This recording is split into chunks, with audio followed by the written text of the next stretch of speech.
எல்லாருக்கும் வணக்கம். நீங்கள் பார்த்துட்டு இருக்கிறது நம்ம ஊர் சயின்ஸ் சேனல். நான் உங்கள் கிளின்டன். இன்றைக்கி நம்ம வீடியோவில் பூமராங் எப்படி செய்ய போகிறதுங்கிறத பார்க்க போகிறோம். அதுக்கு முன்னாடி இந்த வீடியோவோட ஸ்பான்சர் நாகை சீ ஃபிஷஸ். இவங்க வந்து சண்டே ஃபிஷ் வந்து டெலிவரி பண்ணிகிட்டு இருக்காங்க கோயம்புத்தூருக்கும் சென்னைக்கும். கீழே இருக்க வாட்ஸ்அப் நம்பர் யூஸ் பண்ணியும் ஃபேஸ்புக் லிங்க் யூஸ் பண்ணி நீங்கள் ஆர்டர் பண்ணலாம். Free delivery. ஆர்டர் பண்ணுங்கள், என்ஜாய் பண்ணுங்கள். பூமராங் செய்யறதுக்கு என்னென்ன வேணும்னா, இந்த ஸ்கேல் தான் வேணும், உட்டன் ஸ்கேல் தான் வேணும். அந்த எல்லோ கலர் ஸ்கேல் யூஸ் பண்ணாதீங்க, இந்த ஸ்கேல் தான் யூஸ் பண்ணணும். இப்போது இதை என்ன பண்ண போகிறோம்னா, இந்த ஸ்கேல் வந்து 30 சென்டிமீட்டர் இருக்கா, ஸோ 15 சென்டராக யூஸ் பண்ணி 2 மார்க்கிங் போட்டிருக்கோம். இந்த மார்க்கிங் ரெண்டும் மேட்ச் ஆகிற மாதிரி கரெக்டாக, இது வந்து 4 winged பூமராங். ஸோ இது வந்து இப்படி இருக்க மாதிரி ஒன்றுக்கு ஒன்று கரெக்டாக இருக்க மாதிரி நீங்கள் பார்க்கணும். அவ்வளோதான், இதுதான் ஃபஸ்ட்டு. அதுக்கப்புறம் என்ன பண்ணணும்னா, இது வந்து இன்டர்லாக் பண்ணணும். ஸோ அதுக்காக ஒரு ஸ்லாட் மாதிரி கட் பண்ணுறோம். அது கட் பண்ணுறதுக்கு வந்து ஆக்ஸா பிளேட் யூஸ் பண்ணி இந்த மாதிரி கட் பண்ணிக்கோங்க. 2 ஸ்லாட் மாதிரி கட் பண்ணியாச்சு. ஸோ அந்த ஸ்லாட் இருக்குல்லையா, அந்த ஸ்லாட் இந்த ஸ்லாட் அப்படியே வச்சிங்கன்னா இன்டர்லாக் ஆகிக்கும். ஏதாவது ஒரு சைடை மட்டும் ஸ்டாண்டர்டாக வச்சுக்கோங்க. ஃபேஸ் பண்ணிவிட்டு இது 2ஆக பிரிச்சுக்கோங்க. இப்படி எல்லா இதையுமே 2ஆக டிவைட் பண்ணிக்கோங்க. ஓகேவா, 2ஆக டிவைட் பண்ணியாச்சு. இப்போ நான் எப்படி வீச போகிறேன், பூமராங்கை நான் வந்து இப்படி தான் வீச போகிறேன். ஸோ இந்த எட்ஜ் தான் ஃபஸ்ட்டு வரும். இது ஃபஸ்ட்டு லீடிங் எட்ஜ், இது லீடிங், இது லீடிங், அப்புறம் இது லீடிங். இது ஸ்பின் ஆகும்போது இது வந்து ட்ரைலிங் எட்ஜு, இது ட்ரைலிங் எட்ஜு, இதுவும் ட்ரைலிங் எட்ஜ். ஸோ அதனால் என்ன பண்ணுறோன்னா, நம்ம ட்ரைலிங் எட்ஜஸை மட்டும் நம்ம மார்க் பண்ணுறோம். ஸோ ஃபஸ்ட் நான் இப்படி வீசும்போது இதுதான் பின்னாடி வரும்ல, இது வந்து ட்ரைலிங் எட்ஜாக மார்க் பண்ணிட்டேன். ஸோ அதே மாதிரி மிச்சம் 4 பிளேடுக்கும் மார்க் பண்ணும். ஸோ இப்போ நான் மார்க் பண்ணது எல்லாமே ட்ரைலிங் எட்ஜஸ்ஸு. இதை நம்ம என்ன பண்ணுறோன்னா, இதை யூஸ் பண்ணிவிட்டு சாண்ட் பேப்பர் யூஸ் பண்ணி தேய்ச்சி என்ன ஷேப்பு கொண்டு வந்தோன்னா, அந்த ஏரோஃபாயில் ஷேப்பு கொண்டு வரணும். நான் ஆல்ரெடி ஒன்று பண்ணி வச்சுருக்கேன், அது பாருங்கள். பார்த்திங்கன்னா உங்களுக்கு தெரியும் ஏரோஃபாயில் ஷேப்னா என்ன அப்படிங்கிறது. அதாவது இங்கே வந்து குண்டாகவும் அப்படியே கீழே இறங்க சுத்தமாக திக்னஸ் கம்மியாக இருக்க மாதிரி இந்த மாதிரி ஷேப்பில் நீங்கள் வந்து இதை பண்ணணும். அதாவது இந்த நம்ம எந்த இடத்த மார்க் பண்ணியிருக்கோமோ அந்த இடம் வந்துட்டு திக்னஸ் கம்மியாக இருக்கணும். மார்க் பண்ணாத இடம் வந்து இந்த மாதிரி ரவுண்ட் ஆஃப் எட்ஜஸாக இருக்கணும். இந்த ஏரோஃபாயில் ஷேப்புக்கு கொண்டு வரணும். ஸோ இதை கொண்டு வரக்கு நீங்கள் சாண்ட் பேப்பர் யூஸ் பண்ணி பண்ணலாம். நான் வந்துட்டு கிரைண்டிங் மிஷின் இருக்குது, ஸோ அதை யூஸ் பண்ணி பண்ண போகிறேன்.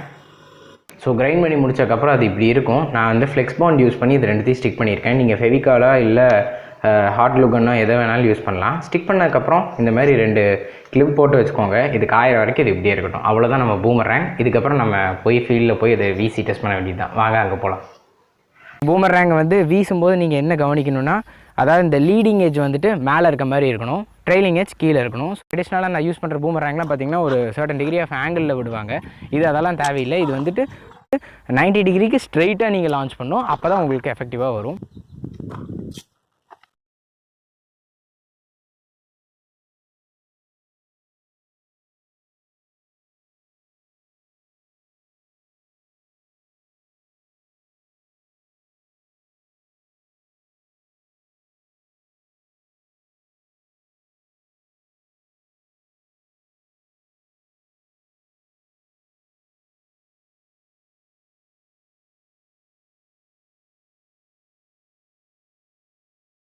பூமராங்கை தூக்கி வீசும்போது திருப்பி நம்ம கையில் அது எப்படி வருது அப்படிங்கிறது அதுக்கு பின்னாடி இருக்க சயின்ஸை பார்த்திங்கன்னா உங்களுக்கு ஈஸியாக புரியும். பூமராங்கோட அந்த 4 விங், இந்த பூமராங்கில் ஏகப்பட்ட டைப் இருக்குது. நம்ம வந்து 4 winged பூமராங் செஞ்சுருக்கோம். ஸோ இந்த பூமராங்கோட விங் பார்த்திங்கன்னா ஏரோஃபாயில் ஷேப்பில் இருக்குது. ஏரோஃபாயில் ஷேப்பில் இருக்கும்போது என்ன ஆகுதுன்னா, காற்று வரும், 2ஆக பிரியும். அதாவது விங்ஸுக்கு மேலே மற்றும் கீழே போகும். கீழே போகும்போது ஹை ப்ரெஷர் ஜோன், மேலே போகும்போது லோ ப்ரெஷர் ஜோன் க்ரியேட் ஆகும். அந்த லோ ப்ரெஷர் ஜோனை காம்பன்சேட் பண்ணுறதுக்கு நம்ம விங் மேலே போகும். இந்த ஃபோர்ஸ் பேர் தான் லிஃப்ட். ஓகேவா, நம்ம இப்போது இதை தூக்கி நம்ம பூமராங்கை தூக்கி இந்த டேரெக்ஷனில் வீசும்போது என்ன ஆகுது அப்படின்ட்டு பார்த்திங்கன்னா உங்களுக்கு தெரியும்.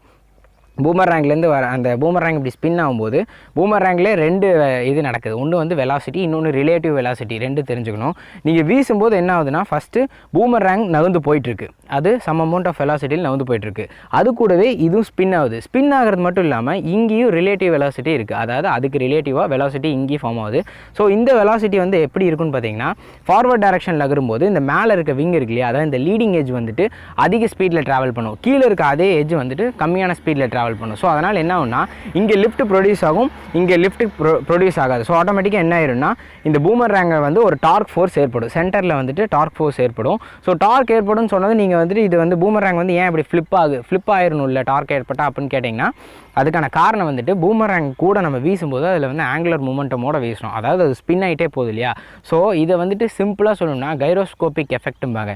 ஒரு சைக்கிள் வீலை வந்துட்டு ஒரு த்ரெட்டில், அதாவது ஒரு த்ரெட்டில் வந்து ஜாயின் பண்ணி அந்த வீலை ஃபாஸ்ட்டாக ஸ்பின் பண்ணி விட்டு அந்த வீலோட ஒரு டாப்லேயோ இல்லை பாட்டம்லேயோ ஏதாவது ஒரு இடத்துல வந்து நீங்கள் வந்து ப்ரெஷரையோ இல்லை ஃபோர்ஸ் அப்ளை பண்ணிங்கன்னா அந்த வீல் வந்து நீங்கள் நார்மலாக ஸ்டேஷ்னரியாக இருக்க ஒரு ஆப்ஜெக்ட் ரியாக்ட் பண்ணுற மாதிரி ரியாக்ட் பண்ணாது. ஏன்னா அது வந்து ஸ்பின் ஆகிட்டு இருக்கு. ஸோ நீங்கள் டச் பண்ண இடம் வந்து நகுந்துருச்சு. ஸோ அது வந்து நார்மல் ஸ்டேஷ்னரி ஆப்ஜெக்ட் மாதிரி இதாகாது, எஃபெக்ட் பண்ணாது.